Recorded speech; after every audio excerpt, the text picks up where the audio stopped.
Most of you have heard of Fred and Rosemary West and the horrors that went on at 25 Cromwell Street. The bodies of 9 missing women, including that of their eldest daughter Heather West, were found buried in the basement and back garden of their house. Fred and Rosemary were sexual sadists that managed to get away with their crimes for a long time. The murdering married couple never did much to hide their depravity from their friends and neighbors, so how did they manage to get away with their crimes for over 3 decades?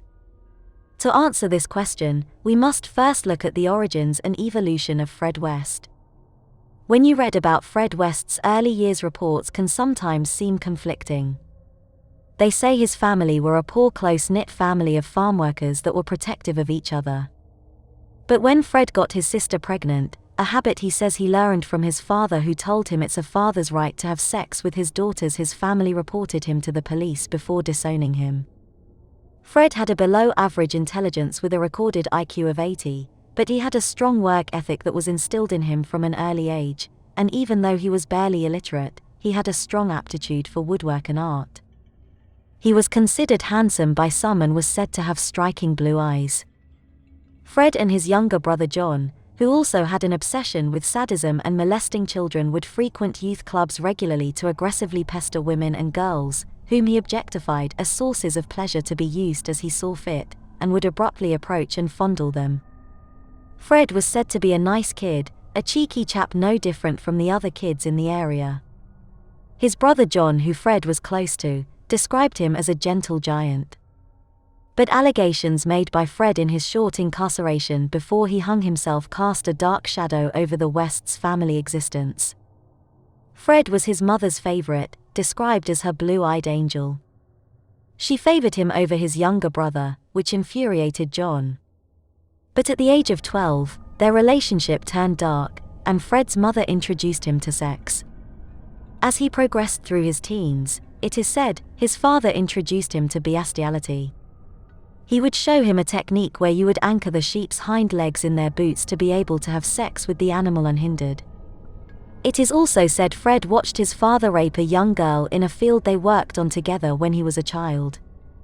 When he was arrested for raping his sister and getting her pregnant, his reply to the police officer was, "Doesn't everyone do it?" At the age of 17, he ended up in a coma for 7 days after a motorcycle accident. This had a profound effect on his personality, making him more aggressive and dominant. He then suffered another serious head injury when a girl he was trying to fondle punched him, and he fell 2 stories onto his head. He acquired a metal plate to repair his skull, but his prefrontal lobe was damaged, playing havoc with his impulse control, not that he had much, to begin with. Eventually, he would be charged and convicted for molesting minors. Something he did regularly, along with his brother John. Even though he was a sexual deviant, he was still popular with the ladies. He would go on to meet his first wife and subsequently one of his victims. Rena Costello was a popular and vibrant young woman who also worked as a sex worker.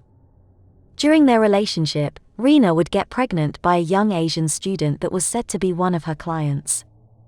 She gave birth to a beautiful girl and called her Charmaine. The young chairman would later become one of Rose West's first victims when she murdered her while Fred was incarcerated. Fred's brother John was also very close to Rena and was having an affair with her behind his wife's back. Fred killed Rena when she started asking questions about her missing daughter. It is said that John played some part in her death. Whatever part he played, he was still happy to keep his brother's dark secrets because he had many himself. At the time Fred was living in Much Myrtle, 2 other convicted pedophiles were operating in the area, and a claim was made by one of them that Fred was part of a pedophile ring with them. He became well known to the police for being a deviant, so when young girls started going missing from the area, why wasn't he ever looked at? Fred's brother John was a very frequent visitor to 25 Cromwell Street and would be privy to what was going on.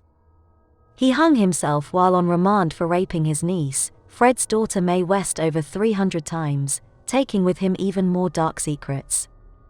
Fred and Rosemary probably got away with what they did for as long as they did because they surrounded themselves with like-minded people, including Rose West's father, who she was also sleeping with.